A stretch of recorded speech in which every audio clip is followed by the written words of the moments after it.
It's back and bigger than ever. It's the unofficial 40 from Soonerscoop.com. Now, here's the entire Sooner Scoop crew. Carey, Josh, Eddie, and Bob. All right, we are back. It is the unofficial 40 right here on Soonerscoop.com.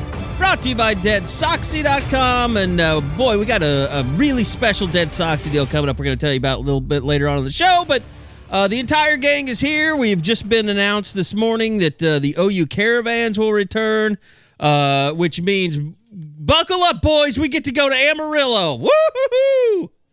And Duncan, don't omit that one. I didn't even look at the schedule. So Amarillo's now in the rotation? Amarillo is in the rotation along with Duncan, Amarillo, Tulsa, and the locations are Houston, Dallas, Wichita. I think Duncan's the only kind of outlier, though, isn't it? Oh, it's a great city. I think so. But there's no other kind of like Duncanish place. I mean, Amarillo would be the closest. Right.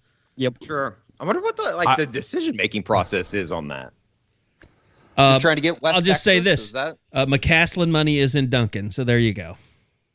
I love the location of the Wichita event in a dock hangar at Eisenhower National Airport. Like, that's just amazing to me. They used to have the ones in Dallas at Love Field in a little hangar over there. It was kind of really? Cool. Yeah. Okay. Okay. I think that's pretty but cool. But in Tulsa, it's Cain's it's so Ballroom. different, That's cool. Which is awesome. Yeah, like who's playing later? Eddie, you going to put a band together for us? Hell yeah. At Cain's? You got all the connections out there. I mean, Go. Yeah, I could probably do that. You want me to get my band back together? I was in a band in 6th grade. Monkeys with Matches. And what did you play instruments or you just were you a cappella? Well, I was the lead singer. Of course, we performed at talent shows and a birthday party. Andrew Schlecht was in the band. And with the Thunder. You guys laugh now. I was going to be a rock star. I think I put photos of me and my high school band out there for people to see. Maybe the Scoop band will just play. I can get back on the mic. I've got all kinds of instruments. Bob, can you play bass? Why not? Which means you can't. You're probably better than our high school bass player. So he was our high school bass player. He was the guy that bought everything, and he could not play the bass. Dr. Shane Hume. Yes, Dr. Shane Hume. He's a doctor now. So, but he was in the band because he bought all the equipment. Like it's just like that movie Rockstar. I don't know if you've seen that with Mark Wahlberg. Fantastic movie, by the way. And they replaced him with a guy. Josh, you're not pooping on. You're not going to poop on Rockstar, right? I love that movie. Mm-hmm. Steel Dragon, was it? Many people's probably first introduction to a girl that's maybe not a lady. Mark Wahlberg kind of hooks up with. She's peed standing up. Yeah. Yeah. The morning after the orgy, she was peeing standing up. Yeah, that was not good. Yep. That was peak Jennifer Aniston though in those days. I mean, is there a non-peak Jennifer Aniston? I'm waiting for that day. She's still strong. Got it going pretty good. She's still strong. So I don't know how many of these we'll venture out to. I don't know. We could rotate. I mean, Porter Moser apparently just because of basketball and evaluation period and all that stuff will just be slated for Duncan. And is it Wichita? Yes. I guess I should have the release in front of me since I'm talking about it now. But, I mean, no, that's huge for Duncan. I mean, like, people in Duncan are going to be going nuts. Like, and Brent Venables is going to be at every single one of these. So, like, it was a story I told, you guys before we started. The last time that a Caravan was in Duncan was when Kelvin Sampson was a basketball coach. And it was one of those deals.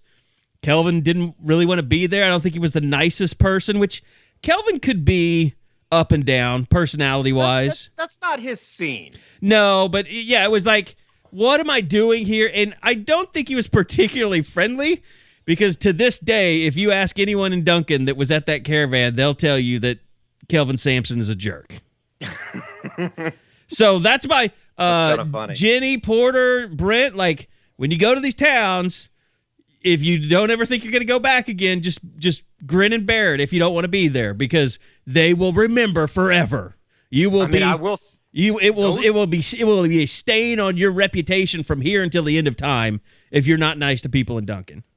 I can't imagine 3 people bringing more energy to I would think that the caravan scene or the caravan setting would be just absolutely perfect for. Oh my God. I mean, I talked to somebody. Brent won't even need a microphone in Duncan. He'll just overwhelm everyone. Oh, I mean, I talked to somebody yesterday that was out at the Sooners in the Desert thing in California, and at Bighorn, and he said that like when Brent spoke and like kind of took over, it was like people were basically just getting out their checkbook to write checks. It's just unbelievable. Guys, we see how excited Brent is, like when he talks with the media, when he does anything. I mean, Brent is Brent. When the people he's talking to, their enthusiasm can match his own, I don't know what that room's going to look like. Like, is Brent going to answer one question and that will be the entirety of his availability? Like, he's going to talk about everything, and I don't think anybody's going to have a chance to, like, ask him anything, talk about anything. Well, apparently Toby will be moderating everything, so good luck with that, Toby. Oh, wow, yeah. Maybe he'll start to kind of figure it out, after 7 trips. Like, how do we keep Brent from going 15 minutes on every answer? Because the last time he did a press conference, wasn't his opening statement like 21 minutes? Yes. It was. That's amazing. So then when he had the following week, there's no opening statement. We're just going straight into questions. And I'll tell you what, I need me some Brent. I'll be there tomorrow because it's been a long week. Or tomorrow. It's Thursday as we're potting. And by the way, let me just get this out there. Just understand, when they have practices in the mornings, Mondays and Wednesdays, we're going to be potting on Thursdays. It's just the way it has to be. So, and it'll be like that next week too. Yeah. So it's not that we don't, like we're sitting around like, oh, we're not going to pot. No, it's just you go and you do practice. You're there. You're leaving the house at 10. You're getting there. You're waiting around. You get there about 11. They come in about 11:30. They were probably late, weren't they? Yesterday a little bit too. Weren't they running behind? A little late. No, they were right on time. Okay, they were at 11:18 is when Joe John walked in, and that's why some of the media was late because they were actually on time. Yeah, but I mean, usually you end up waiting around a good 30 minutes or so. And then you go an hour and a half, 2 hours doing interviews. So then you're at 1 o'clock. You're transcribing. You got to write stories. Like, it's just impossible to have all 4 of us sit down and do a pod on Wednesdays or even Mondays when there's practice. So that's just the way it is. It's kind of one of those things too. It's like if you want us to do the pod, don't expect any stories. So which one do you want? Yeah, or video or anything. Yeah, I know no one cares. Like, I've not been done before 4 on Monday and Wednesday, and that's what. And the reality is that there's 4 of us. There's not many pods carrying 4 people, and then all our schedules have to align. Like, it all has to work because we all have other stuff going. Like, Eddie has radio obligations. Carey has radio obligations. Bob and I have kids we've got to do. Like, there are different things that challenge all of us. So yeah, we usually, like, Wednesday is usually the best fit, but we just kind of have to work around it. Like, that's just the reality. And I don't get why it matters other than people don't like change. I mean, here's the thing. I understand. I'm not upset. Like, I don't want to talk down to anybody.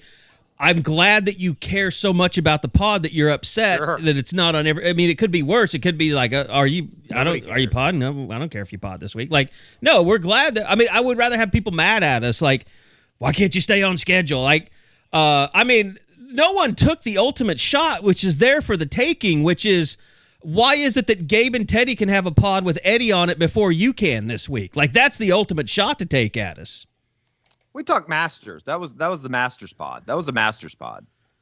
Which we don't really do that here. We went talking 40 football. Minutes. Woo. I got a text from Gabe last night saying how impressed he is. He had no idea you knew so much about golf. And I said, talk about it very often. I said he damn well better be, because the only thing he cares about besides shooting video is golf. that we know of. There may be other things, but he just doesn't talk about them. Well, we know you're not a music guy. That I haven't. Yeah, political campaigns, shooting video, and golf. He won't be the Big 12 commissioner. He did withdraw. I have turned that down. Yeah, I don't think I want that dirty business, and especially now that it sounds like our guy Bob Bowlesby got forced out. That was a weird. It's what Chris Level of Red Raider Sports, our partner at Texas Tech, is reporting. That Bowlesby was definitely forced out, which, I mean, is anybody shocked or surprised? I mean, like, from the moment I saw it released, and Bob, you even talked about how weird the release was. Mm-hmm. I mean, of course he's going to be forced out. I mean, he didn't see OU in Texas coming. They were blindsided by it. Yeah. And well, and you sat what there. Said was right, Carey. Well, yeah, you sat there and you allowed the conference to remain at 10 members when overnight you could just get 4. Like, how dumb was that? Like, you just sat there and let everybody do that. And look, some of this is stupid because the presidents make the decisions here. They're the decisions makers. It's not Bob Bowlesby,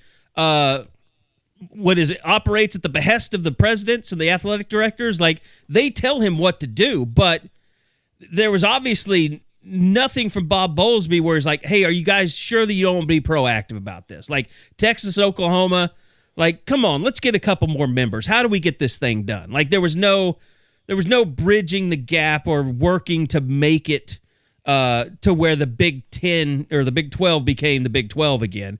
But as you're alluding to, Eddie, to me, this is all about the media rights coming up, basically Bob Bowlesby being a dead stick, and they need to get somebody in there.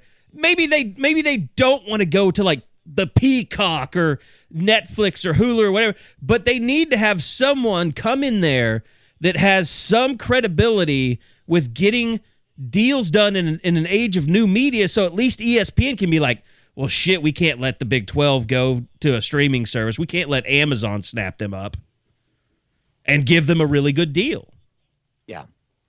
It makes complete sense. It's going to be super interesting. And, I guess Oklahoma fans probably aren't as interested because they're not going to be in the conference for the foreseeable future, just as far as when things probably start moving in that direction. But look, I hope the Big 12 goes out there and gets a deal that makes OU and Texas go, shit, what did we do? I mean, I hope they do. I mean, I'm all for the Big 12 getting a buttload of money.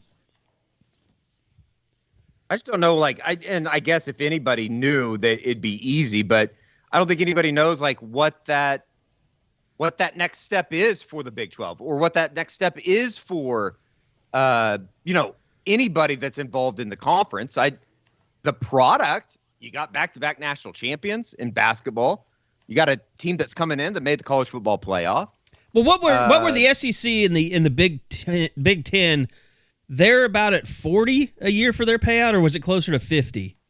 I think it was closer to 50. And if you looked at that graphic was running around a couple weeks ago, what the SEC's projecting. Right. I mean, we're talking by 2028, you could be talking about $90 million a school. Well, and that's the thing with the Big 12.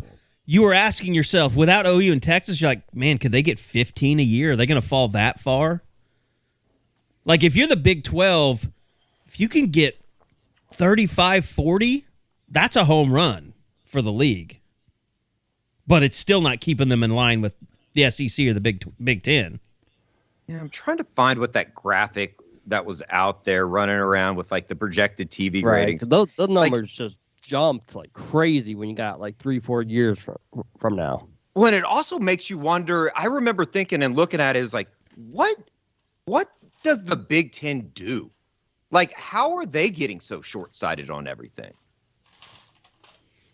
You mean in terms of? What do you mean? I mean, they're making tons of money. They're making a bunch of money, but you would just think that it'd be almost step for step with what the SEC's doing. But it's because they own their own network, so they're getting a bigger chunk. Oh, okay, because it's all coming from ESPN for the SEC stuff.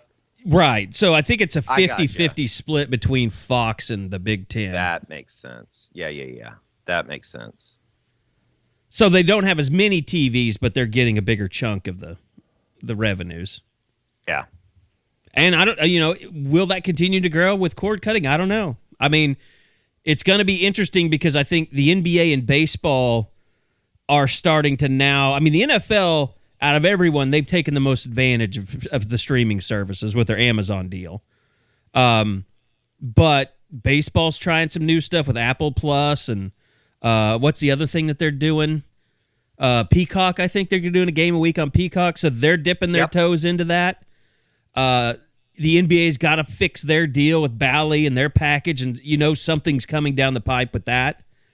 So at some point, there's going to be a league in college football that gets an Amazon-type deal just to get them away from ESPN. It could be the Big 12. It's going to be fascinating to kind of see what the future of that thing is. And I just in general, it didn't feel like Bob Bowlesby had been around for 10 years. I don't know. Maybe it felt like it had been a little bit longer. I was kind of surprised. I go, oh, it has been a decade.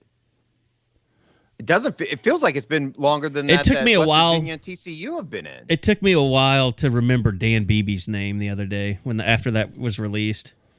Remember Dan Beebe had the first real faux BB account, like the first real fake Twitter fake account. Dan Beebe. I don't think a lot of people even know who that is. It was hilarious. I mean, it was like one of the best Twitter accounts that has ever been created. I would say it and Faux Pelini are the two that have really pulled off what they were trying to do, and it's hilarious. Yes. Everybody else has imitated and never come close.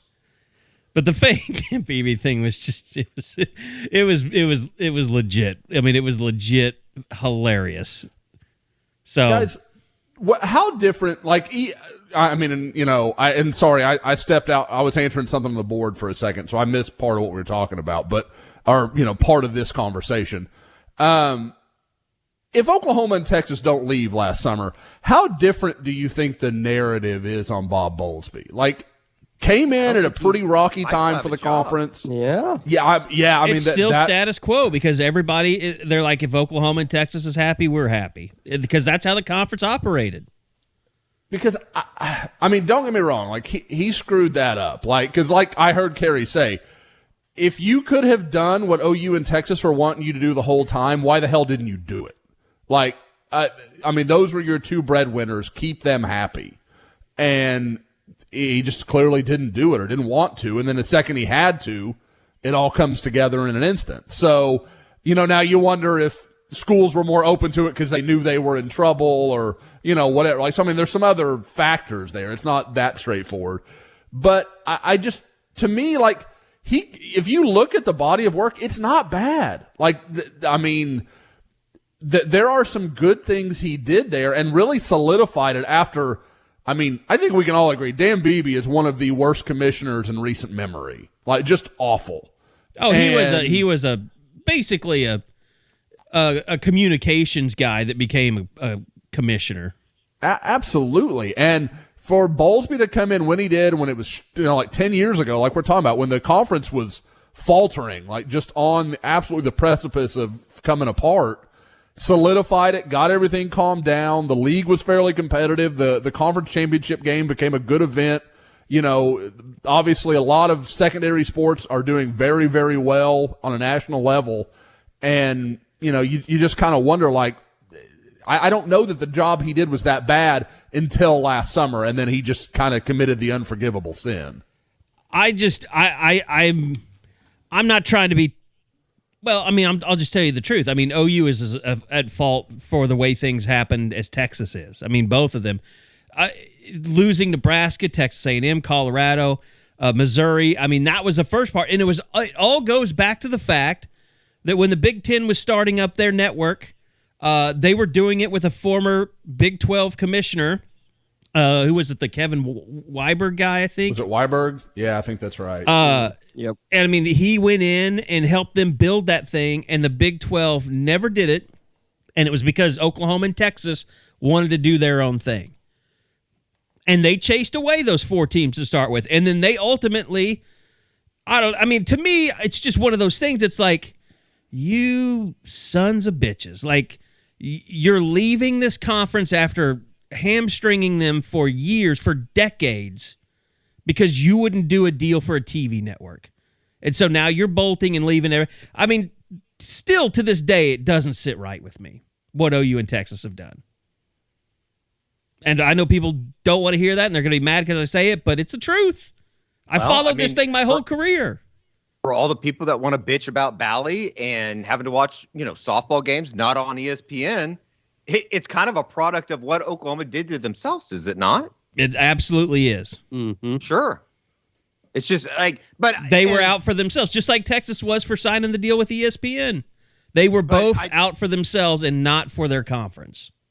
But at the same time, it's like when you think back to that time period, and originally when the Longhorn Network is announced, I think everybody's first reaction was like, kind of an oh my god, like this is going to benefit Texas so much, and it was the exact opposite. It's like their athletic programs got worse at the time. Well, once they took away the recruiting aspect of it and said they couldn't just show games. Yeah, couldn't show high school games. Yeah. Which was ridiculous to think that they could ever do that in the first place. Sure.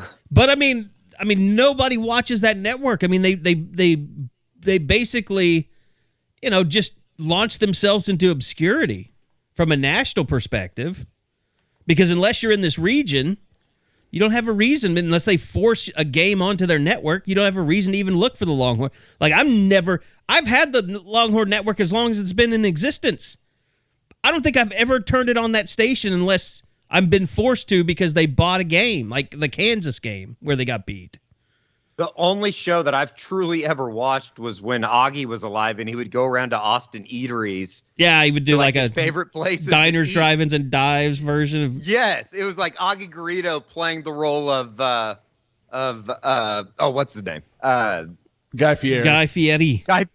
Yeah, that's the only thing that's truly ever been on that. And then when you have to watch it for one of the baseball or softball or whatever games, Augie Garrido going to Flavortown is, that does sound like must-watch television. He'd just go and drink like a glass of wine, like a bottle of wine. And I think he had his own. He had his own restaurant too, didn't he? The whole time he was in Austin.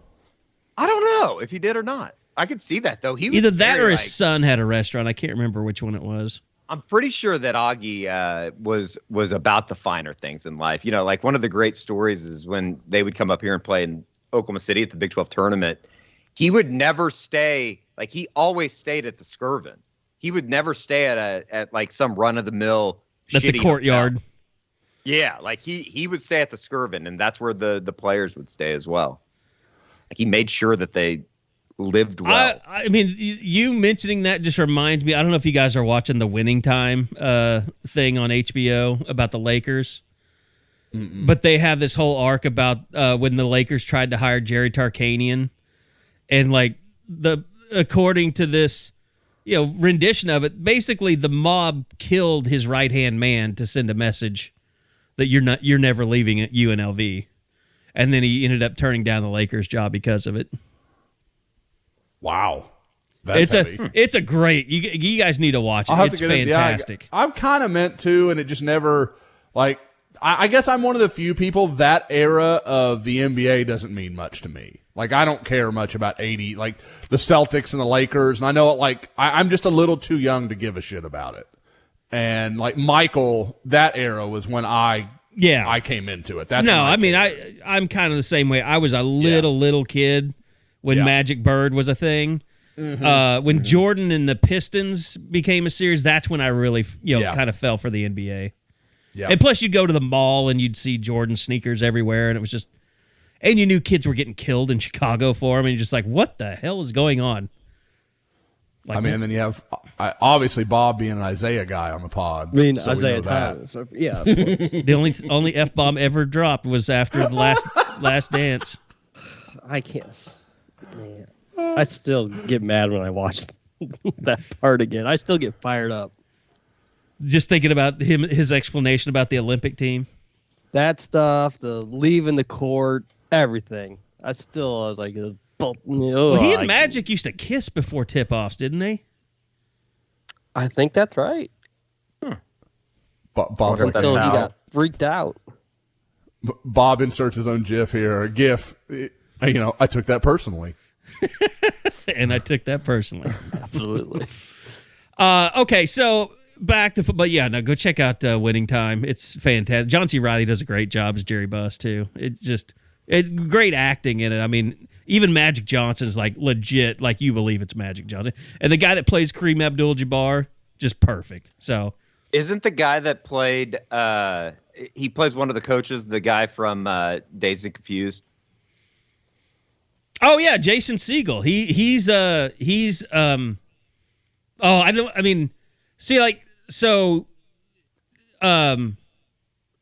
Jerry West is the coach, and he's insane, and like he throws his MVP trophy through the window of his own office and stuff, like, and like then he has to bring it back in his office. It's got a big dent in it, and it doesn't even sit on top of the little podium thing anymore, so it's just a gold ball sitting in a chair.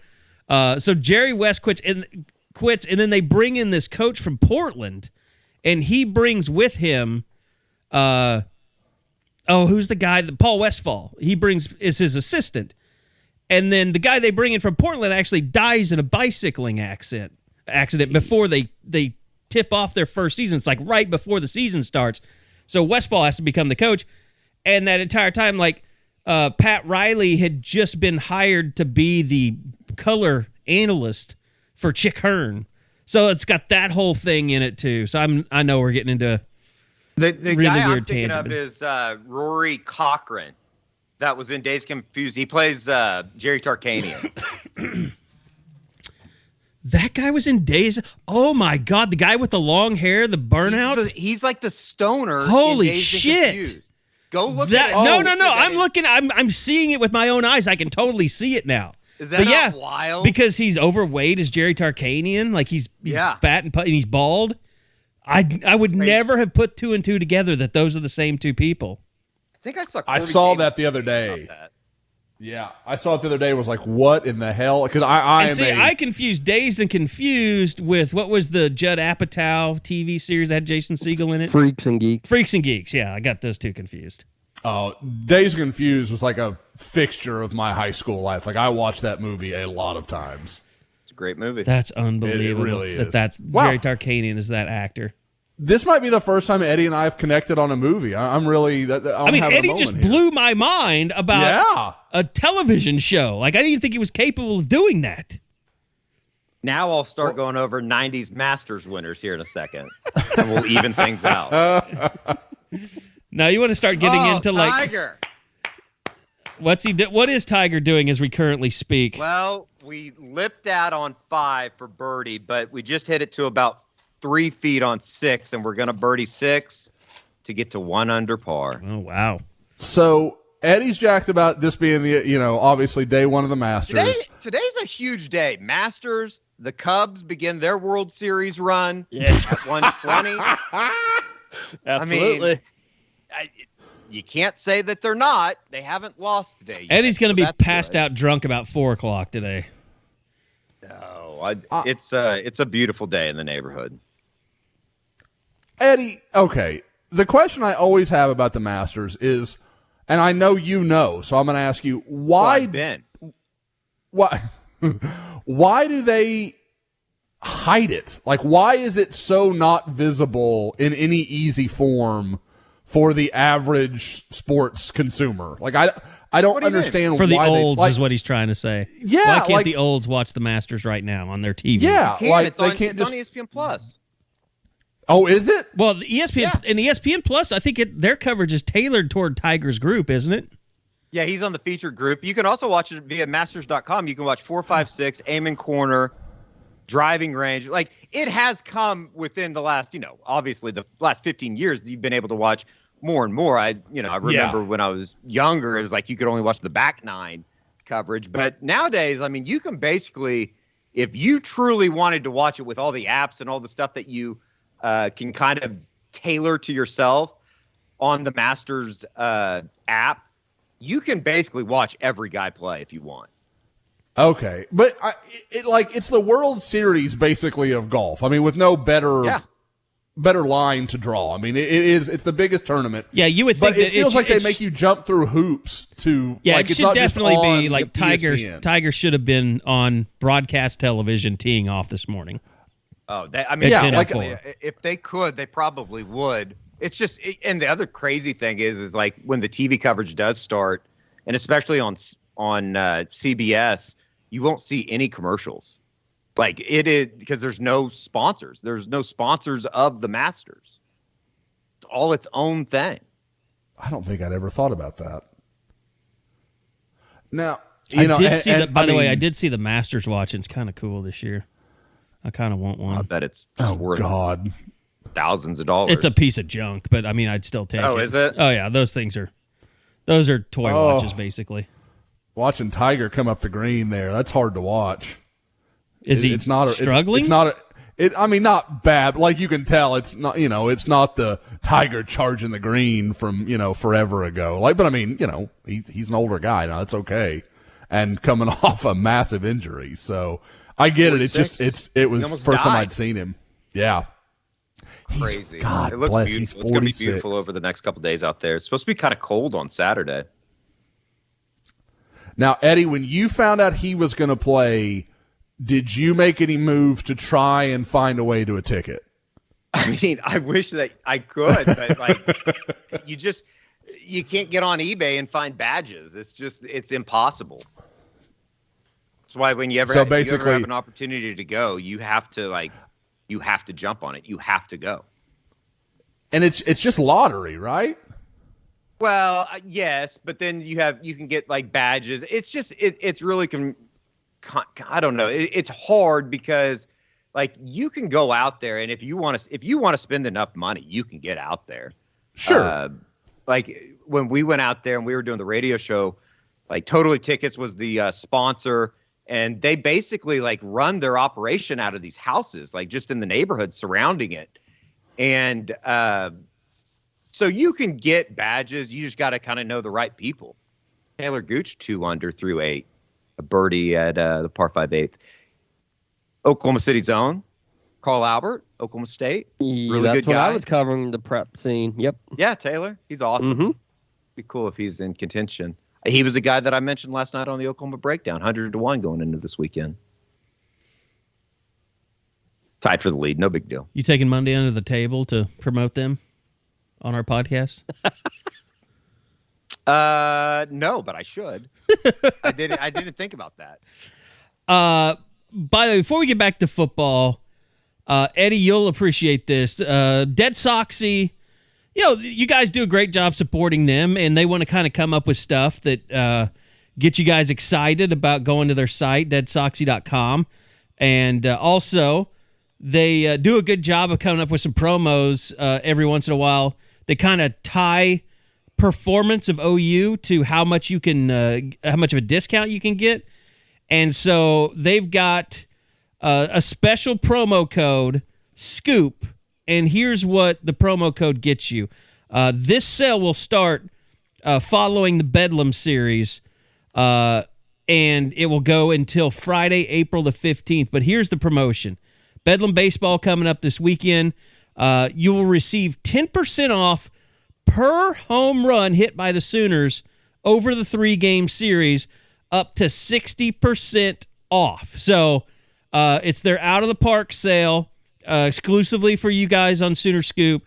Just use that promo code SCOOP and receive your discount at the conclusion of Sunday's game. So let's say that Peyton Graham hits 4 home runs. You're going to get, and he's the only one that's hitting home runs, it seems like right now. You'll get 40% off of your order. And deadsoxy.com, that's DEADSOXY.com. And they've got the new retro socks. You can get your percentage off of them. Just load up your cart, and you'll get a full, whatever the home runs hit are up to 60%, you'll get that percentage off in your total order. So, Eddie, you have any over-under for home runs this weekend? Kind of like I was telling you the other day, they don't have a whole lot of pop in the lineup, but Peyton's swinging the bat pretty well. He hit one on Tuesday night, actually, over at Eldell. That was probably one of the biggest, deepest shots that I've seen in quite some time, and there really wasn't any wind to contribute to it. So it will be interesting. It's a big weekend for Oklahoma. Obviously, it was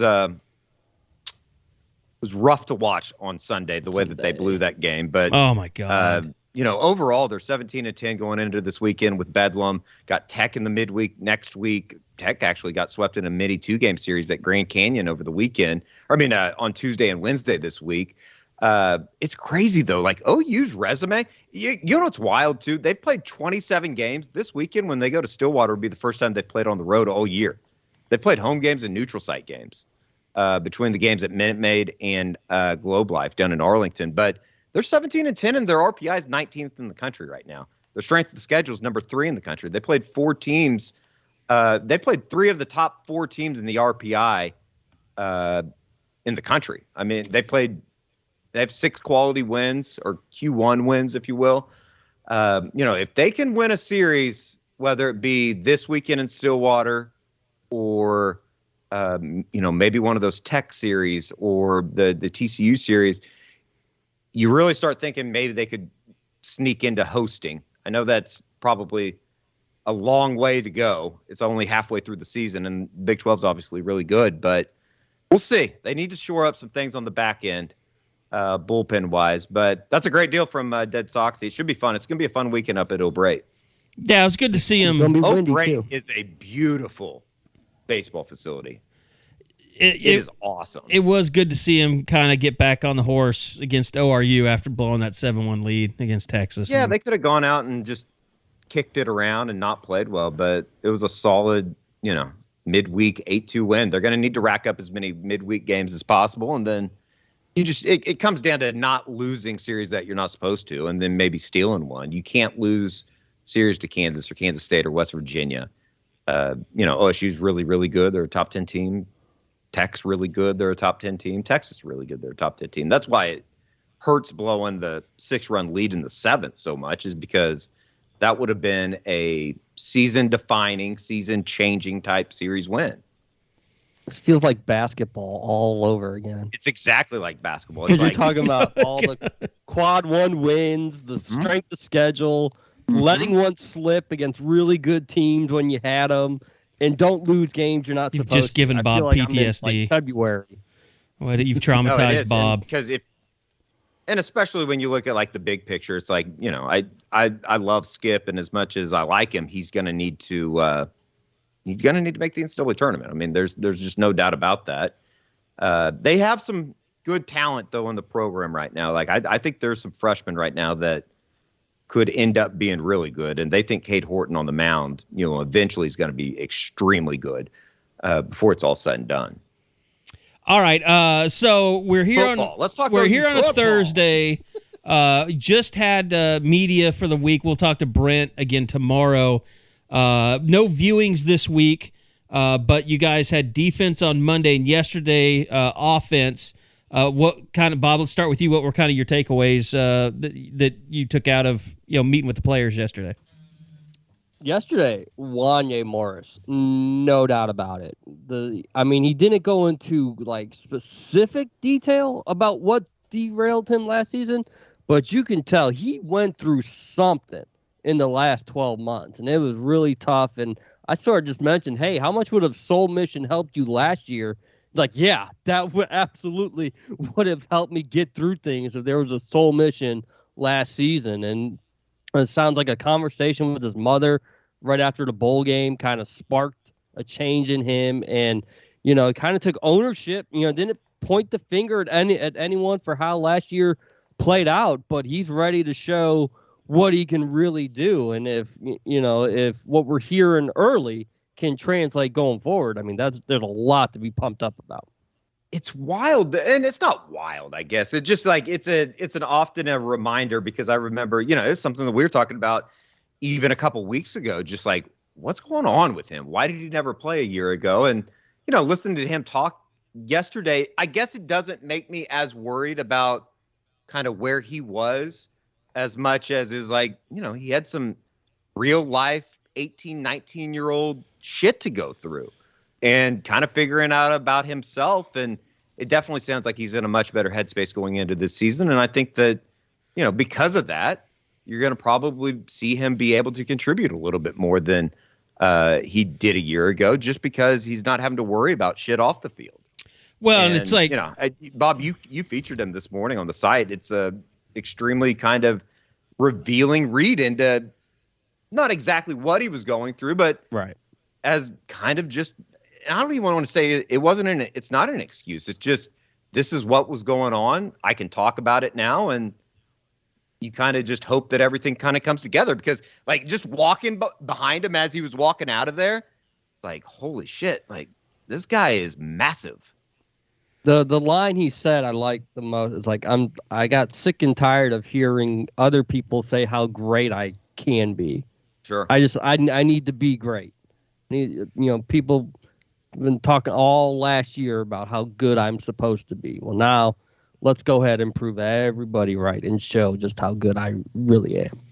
Well, and one of the things, that's going on with us, and Bob, you had kind of thrown this out there first, and I agreed with it, and I think everybody else kind of on the beat agrees with it, is we want to wait. Like, we get the assistant coaches every week, and we've kind of made it clear, like, let us talk to Bill Bedenbaugh, like, later in the spring. Like, let's let things develop and see, who starts to really gain his trust on the offensive line, specifically at that tackle position. And, you've got Andrew Rain, which seems like a given. Robert Congle is got a big club on his hand. Rain's in a boot, though. And Rain has been in a boot, yeah. He's been working off on the side. But, I mean, you expect that he's going to end up being that guy eventually, is all I'm saying.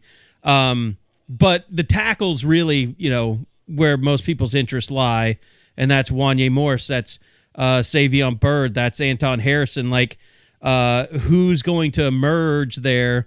And like you guys, we've all been talking about, like Wanya said, everybody talks about his potential and what he should be. Can he reach that? Can he convince Bill Bedenbaugh that, like, okay, he's closer now than he's been in the past? And it's just waiting till the end of spring till we really can kind of get that true report. Yeah. It would have been a waste. We get these assistants once per spring, so you're kind of being, planning it out is like, what position group isn't going to change that much? Like, and the same way with Todd Bates. I mean, he's got to spend a lot of time with a whole lot of new faces on the defensive line, to him and to even us. How's that going to shape out? You want Bates and Brandon Hall last, because we mentioned safety before. Like, none of the returning starters are back, so give it time, evolve, develop, and then hopefully here in the next couple weeks, those guys will have a better idea of what they think their room might look like coming at the end of spring. Yeah, as great as Wanya was too. Also, that I spent a lot of time with Mckade Mettauer, and a very bright guy. You can tell that he went to a really good school in Cal, and it's going to be really interesting to see kind of where he fits into all of this, because I do think that, like, just kind of the way that he, I guess, presented the conversations that he had with Bill when they were recruiting him from Cal, it's like, I think he kind of expects to kind of walk into a situation in which he's going to be playing quite a bit. I mean, he's got the pedigree to do so. Sure. And he's coming, it's not a huge culture shock. I think people see he played at Cal. He doesn't know anything. He's from Houston. Yeah, he's from the Woodlands. He's okay. He's going to be okay. No doubt about it. And I think that, he has a brother that's a really good quarterback there, right? Mm-hmm. Quarterback. Yep. Mabry Mettauer. That's a really cool name. Yep. But he has great hair too, I will say. And I wasn't there because him and Wanya went at the same time, so I didn't get to ask about him being Jackson Dart. I really would have liked to have done that. Yeah, if you remember, he was the guy that was eating alone at the ranch. Yeah. So funny. It's like looking back on it and just sitting there thinking, like, how could anybody ever think this guy played quarterback? I mean, he's a massive offensive lineman. Well, and you mentioned, talking to Brandon Hall later too. I know I saw on the board there was a kind of a defeatist thread because I guess Teddy Lehman had said a bunch of good stuff about TD Roof, and the fact he's coach's son. Which I don't know about you, Josh. I don't know did you see that thread? I haven't seen I haven't seen the thread. I heard some of what Teddy apparently said though. Well, I mean, I was wondering if you saw it because I wondered if you had the same reaction I had, which is these are the same people that we saw turn on Tom Wart. So I don't know if I'm willing to go down this road again. Like, and then then you got to that means that Justin Broyles is going to start too. Yeah, I mean. I put it in our viewing thread from Friday. That dude knows everything. He is on the ball. He's been there for 6 years. I mean, he should. But it's a new system, and he is absolutely on top of every single thing that was special teams. He knew exactly what Valai was asking to do. He knew exactly how it needed to be done. He was showing the younger players how to do it. And then when he went to safety with Brandon Hall, he was the first one that went through. So I will say this about Broyles. I mean, and we all know this, the reason that he had such a hard time early in his career, he's not very fast. I mean, it's just not, he doesn't have quickness and speed that you need to be a great player in college. But after 5 years, you could tell like the game had slowed down and he was able to do things and, anticipate things and make up for that. So you are going to see, I do think that you'll see a guy that can play well if he gets in there and is a big part of the defense because his experience allows him to play without having, exceptional physical abilities. But still, when you play, if you go where you want to go and you're playing for a national championship, you need to have guys that can do both, that have exceptional athletic ability and, can anticipate things. Just go, go ahead, Josh. The people that thought Justin Broyles was not going to have any impact once the new staff got here are just ignoring what coaches are. Coaches are going to go with guys they can trust. And for all the same reasons we love Justin Broyles as a human being, they love him as their player. He is accountable. He's going to know, like Bob said, he's going to know everything that can possibly be known. He's as natural a leader as I've ever been around. Like the guy, he gets it. Like he's just one of those guys. Like Eddie, you remember when we went to see him in high school and he literally took us around the locker room and was introducing us to the entire John Marshall team, player by player. That was as a junior. Guys don't do that. He wasn't even a senior at the time. Guys don't, and like Justin, one of the last conversations we had, he was literally upset with me, not because of his ranking, but because of where we had one of his teammates. And Justin was not just like, you're wrong on this. Like he was mad at me for being wrong. And that's okay. Like that's not unusual, but that's the kind of guy he is. Like he puts his teammates ahead. He really, all the coaching cliches, he embodies them. So the idea that this staff wasn't going to love him too is insane. If someone's going to beat Justin Broyles, they will have to go take it. They will have to be that much better as a player, and they're going to have to match his preparation, which is going to be really, really hard to do for one of these young guys. I just like this idea, too, that, TD Roof can't play football. I know it was Appalachian State, and I'm not saying that he's going to be the next Buckus winner at OU. I don't think anybody's going to be complaining if he makes a tackle for a loss, though, instead of missing a guy or not being able to line up right. I'll be honest, the linebacker Brent Venables now the guy that people are going to second guess. He's had some. Of course, Brent Venables has had some he's had some really good linebackers at Clemson. I thought the guy that they had last year that was their team captain that got hurt in the bowl game, Skalski, Skalski, to me, that was the try-hard guy. That was a guy okay, well, he's, he doesn't look like a physical specimen, but he obviously knows what he's doing, and everybody looks up to that guy. To me, that kind of screams that's Brent Venables. That's the kind of guy that he lives, to coach. And he's coaching himself. Yeah, he was coaching himself and everyone else. Yeah. And guys, people love to make people Rocky Kalmus. You think Rocky Kalmus was the most talented linebacker Brent Venables ever coached? No, not even close. He wasn't even the most talented on the team. Yes, Torrance Marshall was more talented than he was. Teddy Lehman, I mean, you name it, and I'm not saying like Rocky wasn't very talented. He absolutely was. He was a football player. If I had put his height, weight, measurable in front of OU fans and just didn't present who the name was, like that dude can't play for us. Like they would absolutely be of that opinion. Because Rocky was 6'3", kind of long and lanky, 220, 230, and probably ran a 4.75, 4.8. Like not some scary athlete. Now, and the game has changed a little bit. I get all that. I'm telling you, though, I saw Rocky play in high school. He was a great running back, though. I mean, he was just a football player. I mean, that dude, you just put a football anywhere near him, and he was going to find a way to make a play or do something with the football. I want to be clear. I'm not shitting on Rocky at all. That's not what I mean by this. Oh, you absolutely were. No, absolutely not. I was on campus with Rocky. There are some great stories I used to hear about him at different stuff. So he was a good dude, a great football player, all that stuff. So I got no problem with him at all. But it's just one of those things where people get this stuff in their head. The other thing I'll say, and Eddie brought up TD Roof, and we've talked about Justin Broyles. Guys like that are going to get the early reviews because they know what they're doing. They know where to be. These other guys that are, let's say, more talented, more matched, the physical thing, they're going to take a little more time. They're not going to be there right now, but it's kind of like the kids in high school that are the freshmen All-Americans. And then all of a sudden when they're seniors, they're like, oh yeah, they're good, but they're not like they were when they were freshmen. No, everybody else just caught up. They grew 3 inches or they did this.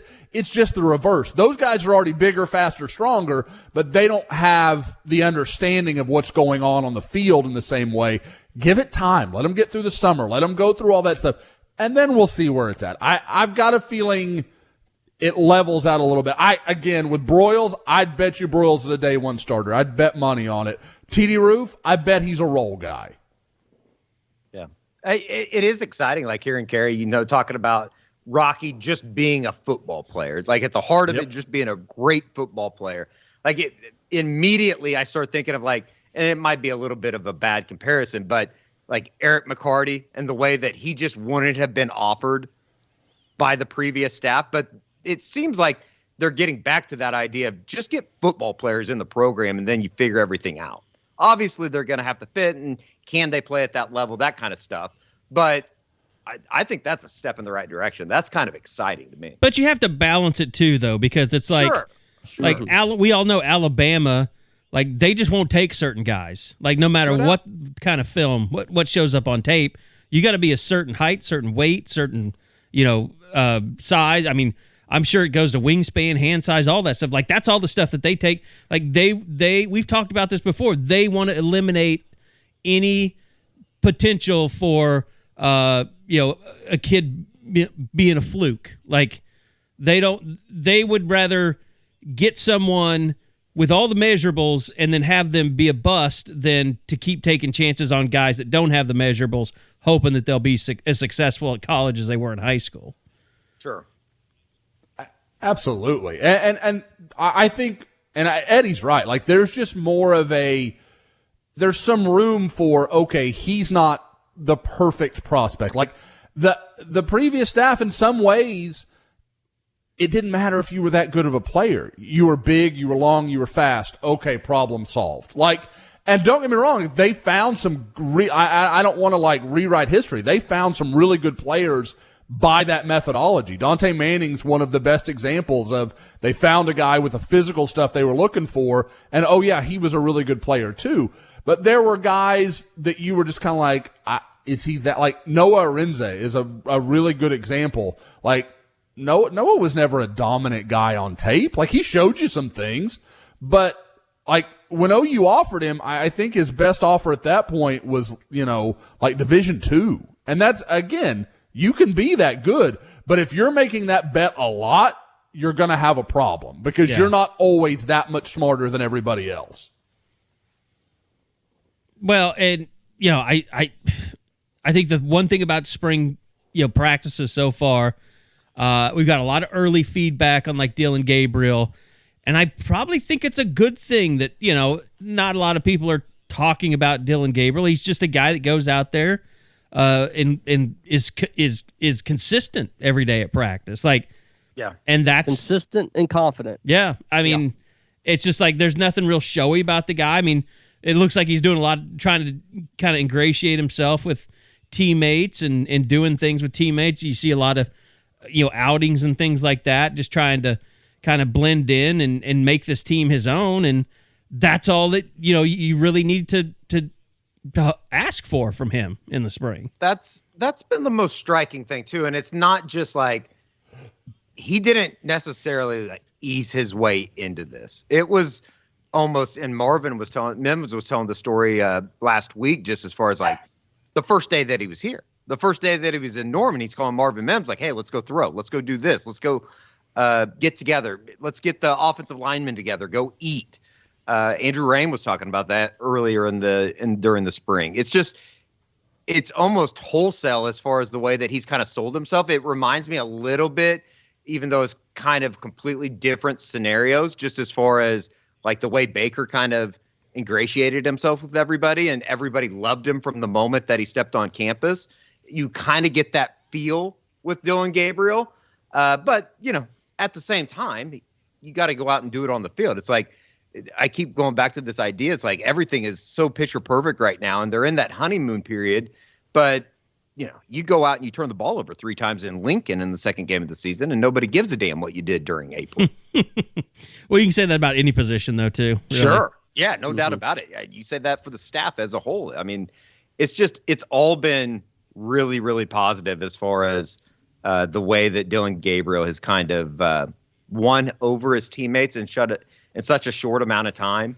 And, I in a way, it's almost like, and I've kind of found myself thinking this too, that I kind of forget that he was really good at Central Florida. He is a veteran college football player when you really kind of get down to it. It's not like he's having to come in and prove himself. He's already proven himself in a way, at least with what he's been able to do on the field. It's just about actually doing it now in an Oklahoma uniform instead of doing it against, in Orlando at Central Florida. Well, and, hopefully the fact that everything is so new and everybody is learning a new system, hopefully that means we get to see more than normal during the spring game. Like, hopefully we get to see more Dillon Gabriel than just, 3 series and he's done. Hopefully you get to see a little bit more from the running backs. I would assume you'll see plenty of Javonte Barnes, but I want to see Marcus Major. I want to see Eric Gray. Yeah. Well, watch the W drill. We'll see who survives. What that's a good point. Looks like. Yeah. I mean, if they're going to practice that hard every day, they're going to have quite a few guys sitting out probably. So no doubt. It was a lot of fun talking to Ethan Downs on Monday as well. Because I mean, you get him, and I think Miguel Chavis was talking about it, just as far as you get a guy that just he truly, I think, would die to play at Oklahoma. Like, he is living every sense of the dream that any kid that grows up in Oklahoma is living right now. Being every a star football player, 40-year-old white guy's dream that loves football. Mean, like truly, like it, and when you throw in like the Schmitty stuff, and it just seems like him and Stutzman and those guys, they're like perfect like molds for what you want in this program right now and what Brent Venables wants. And I don't know. I mean, you watch like the interviews that we did with him, and it kind of gets you fired up about the sort of football season. I went with Agwebu just because he's got all the tools, all resources in the world to become better at his position. First, I thought maybe they might see a different spot for him. And within the first minute or two, David's like, no, I don't want to be on the line of scrimmage anymore. I love what I'm doing. I've got Brent. I've got Ted Roof. I've got Curtis Lofton. I got Rufus Alexander. I've got all these guys in the world who can get me to where I need to go. And so we'll see, 'cause I think obviously the expectations were immense for him in 2021. Didn't live up to them, but then again, not a lot of people did on defense. So can he become who we saw at the end against Florida in the Cotton Bowl and build off of that in 2022? By the way, you mentioned Ted Roof. I just want to throw this out there because I don't know if we've said it enough. But, he first takes over, and, everybody's throwing his picture out there because he looks like an accountant. He looks like Joe Madden. He does look like Joe Madden, He does look like, yep. But he looks like a very mild-mannered guy. I want everyone to know, when you go out there and watch practice, he might be the most insane person, including Brent Venables on that field. Like, he is insane. Like, he is all over the place. He is in people's grills the entire time. Like, that dude is coaching his ass off. Whatever the picture looks like, I think I wouldn't compare him to an accountant. I'd compare him to maybe a serial killer. Like, it's just that guy, like, he is insane. The picture does not match up with his actions when you go out there and watch a practice. I feel like people need to know that. I mean, watching it Friday, I just watched linebackers and the secondary all 30 minutes, and like Roof is a different character. He's coaching special teams. He's up in people's grills. I mean, just a crazy person, and it's a lot of fun to see. And I don't mean any of that in a bad way. Like, it's awesome. No, it's a great thing. Yeah. And I think that, like, the one of the things that has been, like, just as a whole with any of the players that we've talked to, and I think I've said this last week, it's been almost a little surprising to me how receptive they have been to the almost like the idea, and I don't mean this in a bad way or a negative way towards the previous coaching staff, but it will kind of sound like it, but it's like they've been so receptive to the idea of being not just coached, but coached in a manner that they almost were like disappointed that they weren't getting. Does that make sense? Yeah, because it was like kitty gloves the entire time. Well, and it takes the players to actually make you realize that, though, because we didn't see anything. Like, we'd be out there and you'd see about that. You'd see, like, Roy Manning and you'd see Alex Grinch, but that was really about it. Like, yeah. And I mean, when the players come in and they are sharing all that, and they're like, it's awesome that we're being coached like this now, and you're just like, what the hell was the last staff doing anyway? It was almost like and I think you were over there when he was talking about this, Bob, with Awegbo, and is like they knew that things needed to be changed, but nobody was ever willing to take the initiative a year ago and come in, and it's almost like they just needed a new set of eyeballs. And I think a lot of that, you could expand that to the entire football department, as far as everything had been such the same for the last 20 years, and they were very successful. It worked out for a lot of people, but at the same time, there needed to be some new eyeballs in there to say, you know what, maybe we should be doing it this way, or maybe we should be doing, and this is not just on the field, this is off the field, everything within the program. And that's I think that it's certainly helped. Does that mean that they're never going to have any type of adversity and never give up first downs and stuff? Of course not. But it's just, it's like for the first time in, 20 something years, it feels like there's been, some new blood that has been invigorated, and it's not just refurbished, if you will. It's truly new. I think there was one. That's something that Thad talked about a lot. It's very easy to take a lower, bottom rung program and get it mediocre or even to good. But when you have to get from good to great, when you've had all that success, it's hard to realize that something's got to change until something actually does change, until new people get in there and a fresh look. And then you realize, okay, this is what we need to attack. This is what needs to go. And obviously that's been the process during the last couple months. I've thought about this a lot the last couple of days, just because of all those things that you're talking about, and guys talking about facility upgrades and all this stuff. When Bob was here, they did improve the facilities, especially early, and then it got stagnant for a while. Then they built the north end zone, and then he quit. But like, Bob was never, like, he was there to coach football. That was what he loved to do. To me, it always seemed. Not so much recruit. Like, he would do the recruiting, but it wasn't like, okay, what can I do? When it comes to Bob, it wasn't like, what can this team do better? like from year to year, but it wasn't like, what can this program do better? He left that up to Joe Castiglione and people in the administration. And then Lincoln comes through, and his staple was kind of, well, what can we do to recruit better? And they did. And that seemed to take up most of his time besides coaching, was the recruiting side of it. And now you see Brent come in, you see Thad come in, you see all this stuff where they're thinking about, internally in the football program, they're thinking about bigger picture stuff than anybody that we've seen before them.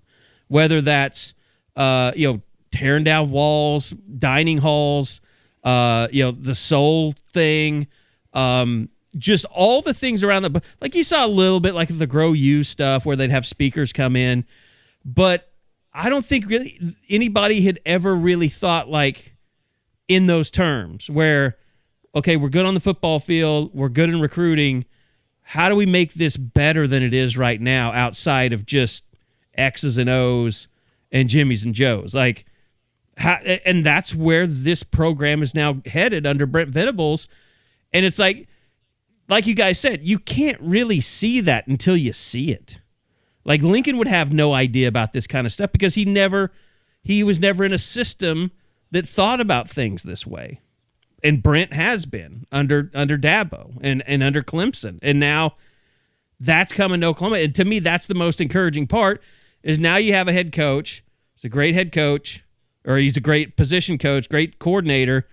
We'll see if he's a great coach, but he also is thinking about all these other things like facilities, like nutrition, like training, like rehab, like, all this stuff that nobody has really put a lot of time and effort into that I've seen in the past.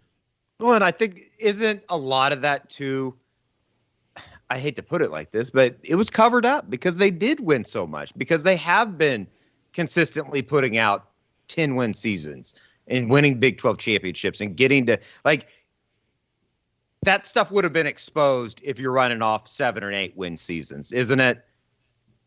But I also think it's part of the staffing issue. Sure. Like, they were shorthanded when it comes down to it. All their time was being spent on coaching and recruiting because they didn't have enough of a support staff to free them up to be concerned with other things. And when all your time is spent coaching and recruiting and you go to the college football playoff and you lose, then you can say, well, everybody on the outside is like, well, it wasn't good enough, but it was pretty good. Like, no need to make massive overhauling changes to get to the level that we want to get to because we're almost there.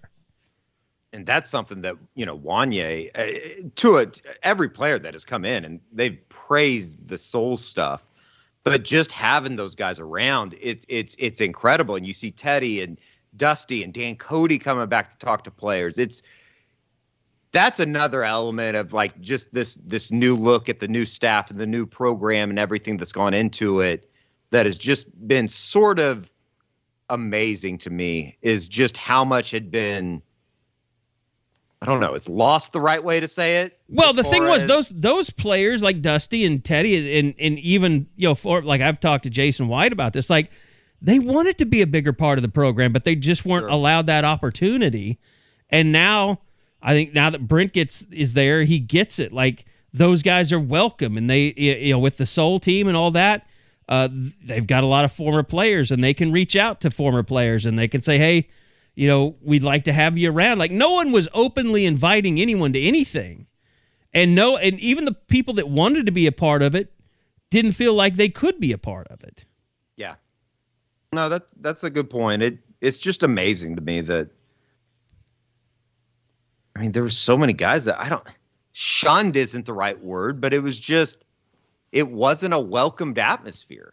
They had to be able to bring something to the table in the eyes of the previous staff. And see, I think that goes back to staff. That goes back to building an industry inside that football program, building a support system, which they just haven't had before. And kudos to Joe C. and the donors for, doing all this stuff that they have. And we always looked at like Georgia's staff list or Alabama's staff list, and everybody was like, oh, how ridiculous is that? Like, what a bunch of overspending, and how how fiscally irresponsible that is. No, you just kind of need a lot of people to run a program at the highest levels to free up your coaches to not be overwhelmed by doing so much. In a way, doesn't it kind of almost make like what Alabama's done over the last decade that much more impressive, knowing how hands-on those boosters are down there and the ability for them to kind of just step back, or at least from what I can tell is step back. I'm sure that it's not like that if you're in it every day, but like Texas is a perfect example. And we've talked about this before, just, as much money that goes through the athletic department and how many voices want to be a part of the decision-making processes down there. It's amazing that a school like Alabama or a school, like Oklahoma, I guess, for a certain extent, it comes down to strong leadership. I guess I'm kind of talking my way into the answer that I'm looking for. It's just like it's amazing Eddie, to me. I think what it is, what really stands out to me when you say, well, what's so impressive about Alabama? It's just we've all sat here the entire time and said, man, how much longer can Nick Saban do this? When it comes to what we're finding out now is the reason Nick Saban can keep doing that is because him being the head coach at Alabama with all the support staff that they have is a much easier job than being the head coach at Oklahoma. Like it was a harder job for Bob Stoops to perform year after year because he just didn't have the people to lean on and the people to make his life easier like Nick Saban has had at Alabama all these years. That's what I'm starting to kind of feel. Like there's a reason he's going to keep coaching because it's not killing him every year to be the head coach of Alabama. Sure. Like it kills. It helps when you have other coaches at smaller schools. Gets all those rehab coaches. I mean, it helps when you have guys that have run programs before, and they're not necessarily being tasked with a bunch of shit, but like Mike is a great example of somebody that went down there and I'm sure did a bunch of shit that nobody wants to do, but it was kind of part of that process. Oh, guys, it's gone. I know we've talked about it on the pod, but it's gone a little understated. Matt Wells is a nice resource for Brent Venables. Just a great rebound for him. I mean, obviously, he's not going to be needing to buy a house in Norman because I would imagine this is going to be a short stay. But I mean, can you imagine? Like, I think we all think Matt Wells is a great football coach. Well, it's not like Tech just went in the dump after they fired him either. I mean, like, he put together a decent football program team. Oh, I think that was a situation that was, I don't know what you guys have heard, but it just sounds like that was never a real good marriage between the two. It was a bad fit for everybody involved, and sometimes that happens. At some point, though, don't you have to ask, is it the coaches or is it Tech that's impossible to get along with? Tech is always kind of felt like that is a little bit of a Stillwater situation, and that it's just not the most welcoming place. You better win a lot, and they kind of accept you. And if you're not winning, it's just kind of it's a tough boys club to get into out there, if you will. You either need to be winning big or you need to be one of their guys. Like right. There's no. Well, you're not going to have much room to breathe. How many people are their guys? Those personalities don't really seem to exist. I mean, you got rid of Mike Leach and brought in someone that was like yourself, apparently, yet he left you in the middle of a recruiting dinner for another job.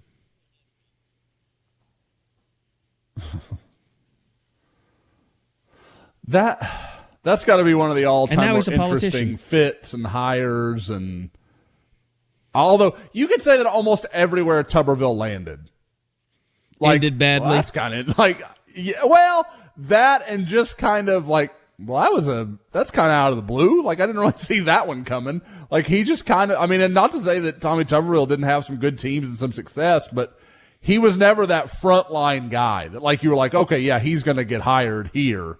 Like, he was kind of always like, oh, yeah, Tommy Tuberville's up for that job. Like, it was just always, and there was always some weird stuff because he was the guy that was in the whole Auburn situation, right? Years ago when they were going to hire, they were going to hire him away from Ole Miss, and there was interviews that already happened, and like apparently there were some handshake deals with boosters, but then it all fell apart because it went public, and it was because Auburn still had who was the head coach at that point? I can't even think of who it would have been. But they hadn't even fired their head coach and already agreed to terms with Tuberville. If I remember how that played out right. I could be flipping names. Yeah, it would have been Tommy Bowden. Is it Bowden. Bowden time yet? Yeah. Not Tommy. Terry. Terry, yeah. Terry would have been Terry Auburn at that Bowden. point. Yeah. Tommy Bowden was over at Clemson, wasn't he? Yeah. Birth Dabo. By the way, Eddie's pointing out to us in the war room that Clemson has found out that Brent is using some of their slogans and they're not happy. It's just funny, like how much. And I think that Larry pointed it out a couple weeks ago. Like they have brought so much Clemson stuff and like ideology, I guess. And I think what works. I mean, obviously I'd be making fun of it if it was a different school, but it is what it is. Like, you kind of got to trust the process, right? Well, won't Dabo just take all that to Clemson or to Alabama one of these days? Yeah, probably so. By the way, Tommy Tuberville is on the illustrious list of head coaches that have blocked me on Twitter. It's kind of like, yeah, it is kind of like if someone has coached at Auburn and your school, maybe it's a you problem. Because it seems like pretty much, I mean, like UCF, you're on deck. How crazy is Gus Malzahn? Or how crazy did you make him? I think he's going to do a great job down at UCF. I do too. I if there was a program 20 years from now that you told me is a perennial top 15 program that isn't there now, I would bet on UCF. I think everything's there for them to be really, really good. And there's nothing – Florida State, Florida, and Miami are so all over the map right now. There's a room for – if someone can – and it's a term I hear Andy Staples use a lot, but it's a good one. The vertical alignment from top to bottom, if they've got it, there's no reason they shouldn't take off because as their alums get older, they're going to have more money to spend, more to donate, and they've got a massive alumni base. It's only growing. People don't realize how big UCF is. That's a huge school. I think UCF could definitely be, become perennially better than Miami and Florida State. Mm-hmm. I think Florida just hired an idiot and we didn't realize it, and they'll be fine. I mean, you're talking about. You mean in Mullen? Yes, and Dan Mullen. I think it just took us a while to figure out. A lot. No, it took us a while to figure out how big of a moron Dan Mullen really was, and took Florida a while to figure it out. Might be onto something about that. Just the way he handled recruit. I mean, I know.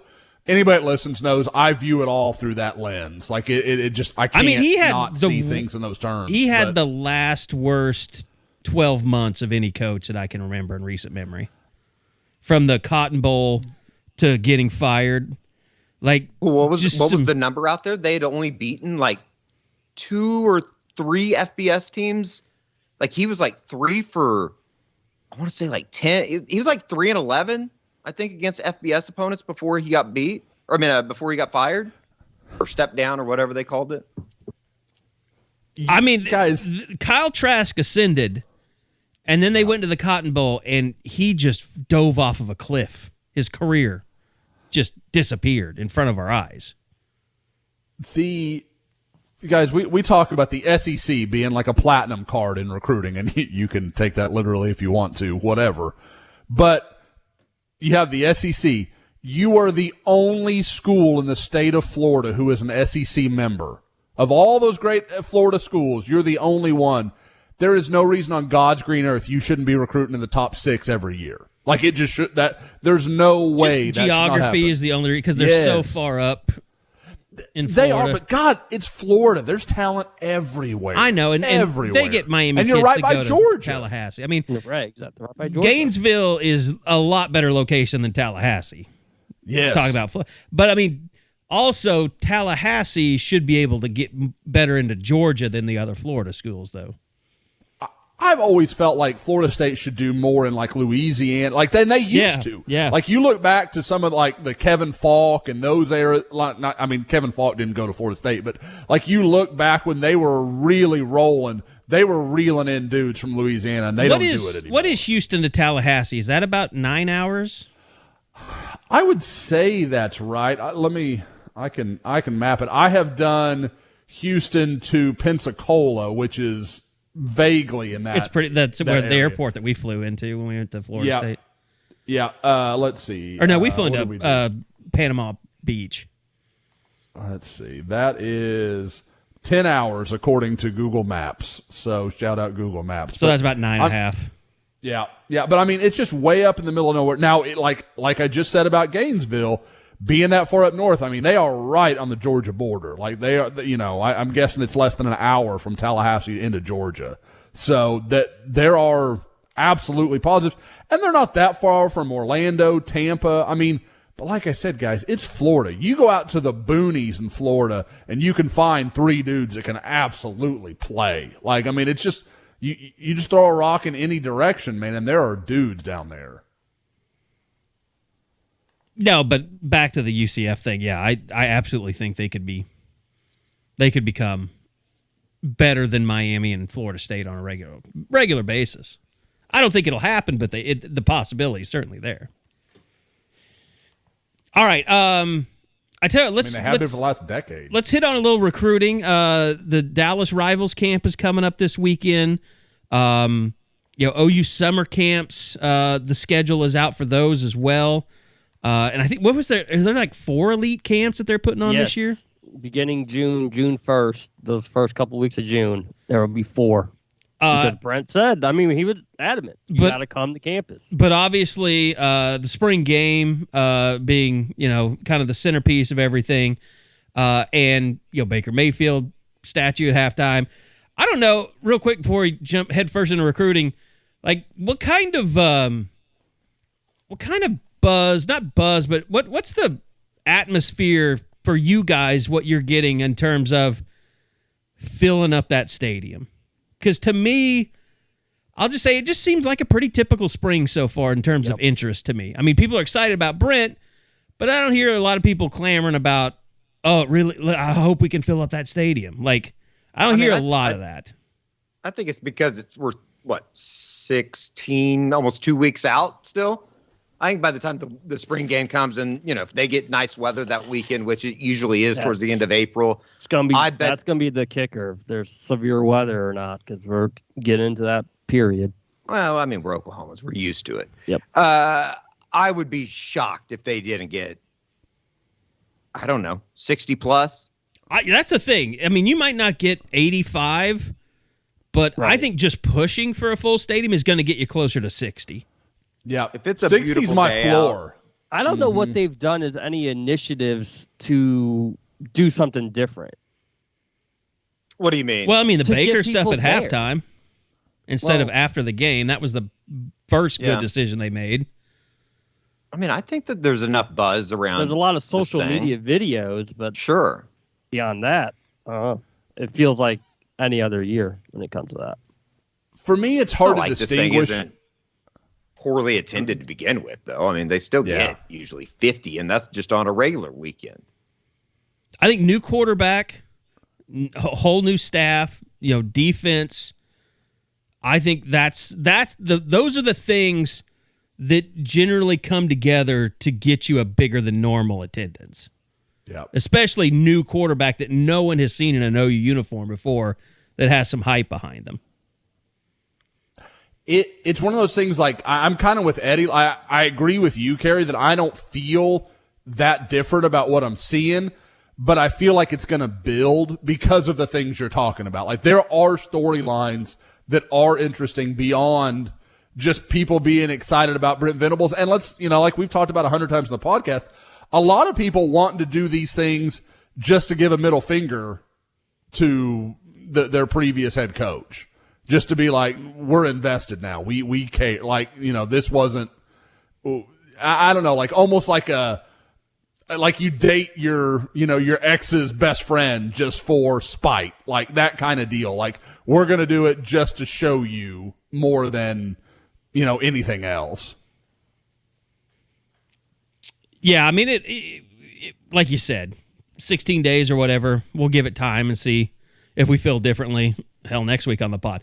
All right. So recruiting though, as I said, Dallas coming up this weekend. What do you expect out of that Rivals camp, Josh? And just anything you kind of want to throw out there of note as of late? Well, it would be my first time, and, one of the big additions here in the last few days has been Mckade Harrison-Pilot, the receiver from the Austin. Well, I said Austin area the other day, and somebody was like, it's 40 miles north of Austin. It's not in the area. Whatever. I don't care. How do you want to term it? Whatever. He is in the great map of the United States. He is absolutely from the Austin area. He's Central Texas, whatever you want to call it.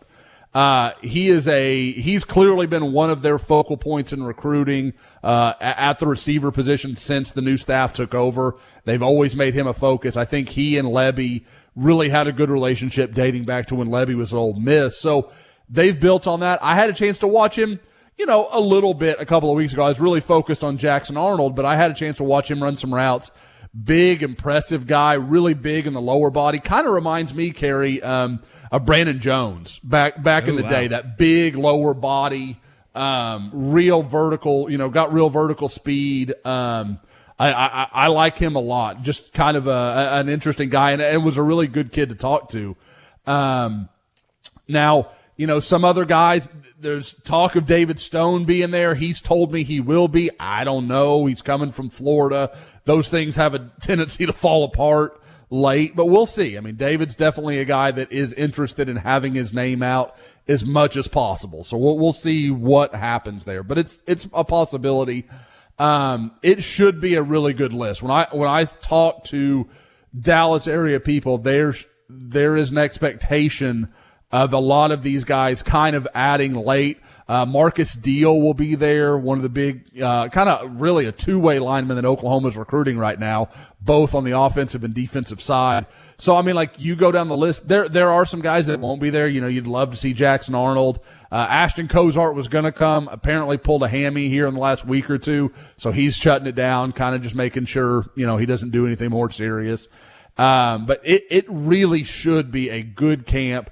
I think, like a lot of times at Rivals Camp, we're going to find a lot of the younger guys. Like, I kind of expect Colin Simmons to show up from Duncanville, the guy that's our number one player in the country in 2024, if only because he is our number one guy. We've given him a lot of love. You kind of think he'll show up. I'm kind of going over the roster as I look at it. It's always being updated and changed, but it looks like a solid group that, as I'm looking at it now, and I'm finding a lot more yeses than I've seen previously in the week. So our guy Nick Harris is doing a really nice job rounding out this group and making it look like a pretty good camp. I just saw that looks like OU's added another pretty big name to their spring game weekend. That's Peyton Kirkland. Yeah, I'm sorry. This is just out by Ryan Smith, our national Ryan Wright, our national one of our national guys. I guess he's visiting Michigan State and then going to visit Oklahoma on the spring game weekend unofficially.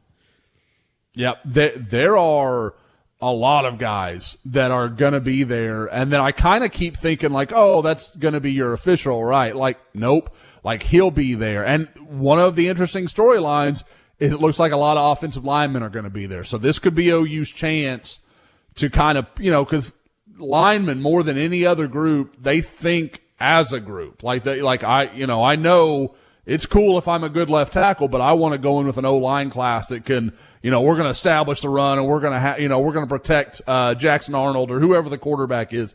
They look at it in those terms in a lot of most of the time, I would say. And Peyton Kirkland will be there. Josh Bates, the lone offensive line commitment, he'll be there, and he's been working all these guys hard. Caden Green is going to be there. And then with like Peyton Kirkland is going to come on his own dime on April 23rd, and then going to come back and be for his official visit the June 3rd barbecue weekend. So OU is going to really get to hit him with pretty much their best shot 2 times in a row. And then we'll know. I mean, Peyton Kirkland, a lot of people think Florida is going to be tough to beat there. I kind of agree with that. But if you were going to give OU a chance, you're letting them put their best foot forward twice. So, maybe. And any kid that comes from Florida on his own dime, I always say, like, you can't overlook a guy like that. Even if it's very unlikely, the fact that he's willing to do it says there is sincere interest there. And he's committing July 23rd, correct? Yes. A lot of 23rds in there for me to keep straight. Yeah. Along, for those that don't know, along with Malik Bryant, the big-time linebacker from IMG, and Derek LeBlanc, who I think LeBlanc could be the key if OU is actually going to get Kirkland. Because like I said, I would bet on Florida right now with Kirkland. But Derek LeBlanc, when I talked to him, I mean, he's been up to OU a couple times, came a few weeks ago. He loves it. And his dad has a coaching background. He knows Todd Bates. He knows Brent Venables. Like, he's not a guy that because he has his dad there to kind of cut through some of the bull, I don't think he gets wrapped up in some of the same things that other kids might. He's going to focus on who's going to prepare me the best, who's the best stat. Like, a lot of the things that I think OU can win with, I think are going to resonate with Derek LeBlanc. And if they can get him on board and he's working on Peyton Kirkland, maybe. Now, there's also the possibility those 3 guys all go to the same place, and that's why they're all doing it at the same time. I don't know. But I think that is, if OU is going to get Peyton Kirkland, I think they have to get Derek LeBlanc, and I think there is a path where I can see that happening.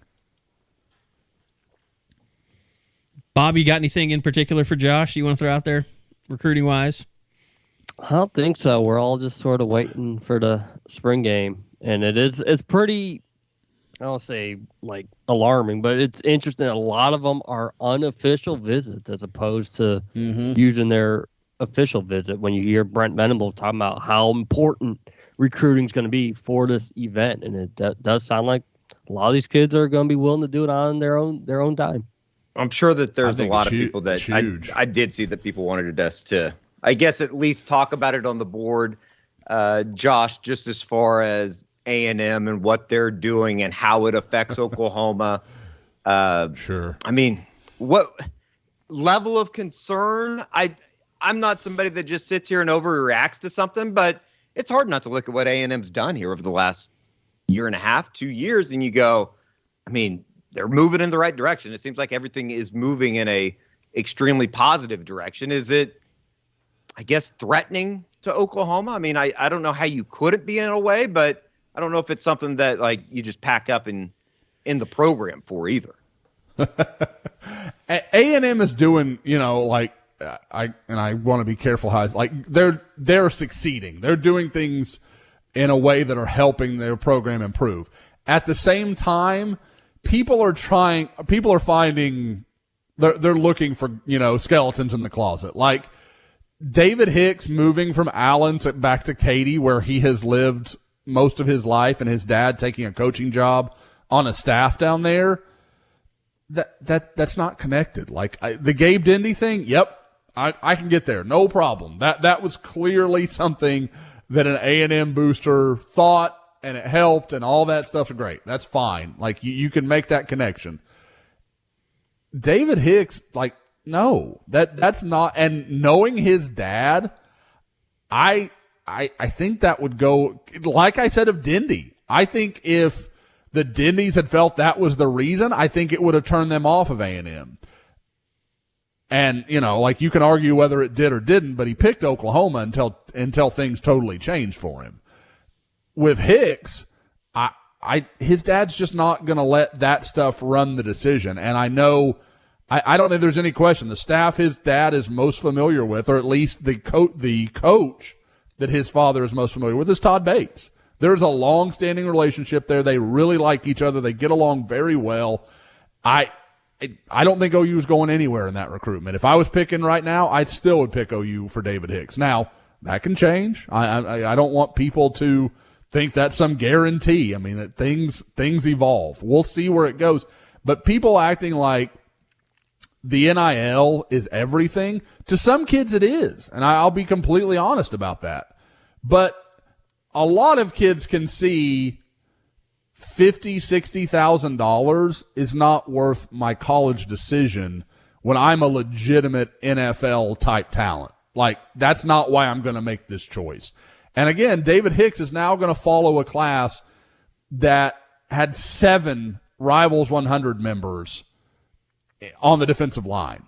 Like, at some point, the numbers just don't sustain. Like, you can't, you're not going to, like, Nick Saban doesn't live like that. Like, at some point, it does break.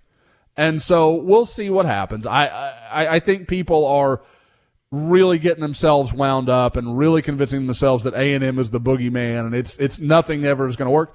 Guys, the previous staff got Gabe Dindy out of Florida last year when his family was about to move to College Station, Texas. Like, it's not an insurmountable mountain. Like, just breathe a little bit. Like, it's going to be okay.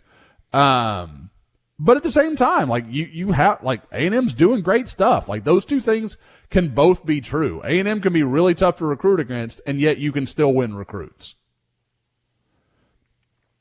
I did want to say, because I know Bob didn't have anything else. Another guy that is expected to be in Norman for his official visit is the Phil Picciotti kid that came in from Pennsylvania, who will be making his 3rd visit to Norman for that June 3rd weekend. And talking to people both in, around Norman and around the Penn State program, OU's got a chance there. They really do. I think Penn State has kind of cooled on him a little bit, and it's leaving a door open for Oklahoma. And as someone brought up, at Oklahoma, he'd work under Brent Venables. At Penn State, he'd be working under Manny Diaz. I know where I would feel about it. Decision has to be made there.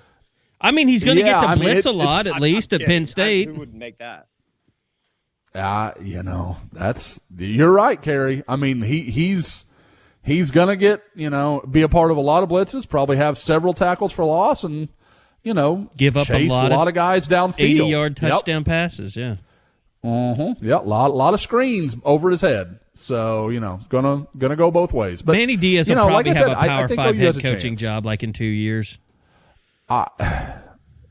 There are more inexplicable careers, but that's one of, and I won't lie. When Texas hired him from Mississippi State, I thought, man, this guy's really good. I really liked Manny Diaz. And then the more I watched him, I was like, oh no.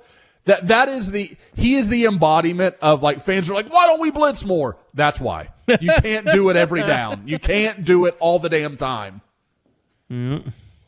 And I tell myself that because I am one of those people, like, blitz, be aggressive. You can't do it all the time because it will just get torched. Yeah, as long as that other team has a tight end, they're going to have a big day. Uh-huh. All right, man, that was it's a good show. About an hour and 40. How's Tiger doing, by the way? Tiger update before we get out of here. I know that's not going to matter when people listen to this back, but I'm curious. Did we lose Eddie? I think he dropped a couple strokes. No, I've been muted. I've muted myself. Sorry. Yeah, I like how it goes from you've been muted as in someone is keeping you from being on the air, like some nefarious plot. Well, I think Bob answered your question. When Tiger starts dropping shots, Eddie's cussing too much. Well, I saw a tweet was Tiger cussing. Yeah, apparently Tiger dropped an F-bomb on the ESPN Plus broadcast. Oh, really? Yeah. I've been watching it, but I haven't been obviously listening. He bogeyed 8. Was in really good position. It's par 5. You got a birdie there. Didn't take advantage of it. Bogeyed 8, bounced back to even, and then had a really, really nice up and down on 9 to make the turn at even par for the tournament. So it's kind of cool. Taylor Gooch was tied for the lead at one point. He doubled 10, but obviously still in there. Cam Smith opened with a double today on 1. And proceeded to run off, I think he birdied 4 of his last 5 holes on the front 9. So Joaquin Niemann's actually the leader right now. He hold out from the middle of the fairway on 9. He's 3 under as they go to the back 9. So let the fun begin. And we're going to start getting, some of the big name Thursday afternoon guys are about to start teeing off too. So should be a really, really good afternoon. All right. Well, I'm sorry we didn't go long enough for your combo hour of Eddie talking Cubs and Tiger Woods, but that'll come up later. We'll do that on future pods. There will be plenty of opportunity. And stay logged into the site. We'll talk to Brent Venables tomorrow. So get the latest from him on spring camp. Haven't talked to him since when? Like last Wednesday? Last Monday. So been almost 2 weeks since we talked to Brent, so that'll be good to catch up with him and stay on the site. It's Bob and Eddie have you covered there as well. I do think that there's an injury out there. Not like I've heard that Jaden Knowles was injured, but we'll see where that is exactly. All right, and don't forget, Bedlam Baseball coming up this weekend. Take advantage of that Dead Soxy sale. Use that promo code SCOOP, and you'll get the percentage off of however many home runs OU hit, up to 60% off of your order from Dead Soxy. So thanks, guys. Great show. We'll see you guys back again next week, and it'll be on Thursday again because we got Monday, Wednesday practice coverage, interviews next week as well. So we'll be back again a week from today for another episode of the Unofficial 40 podcast from Soonerscoop.com.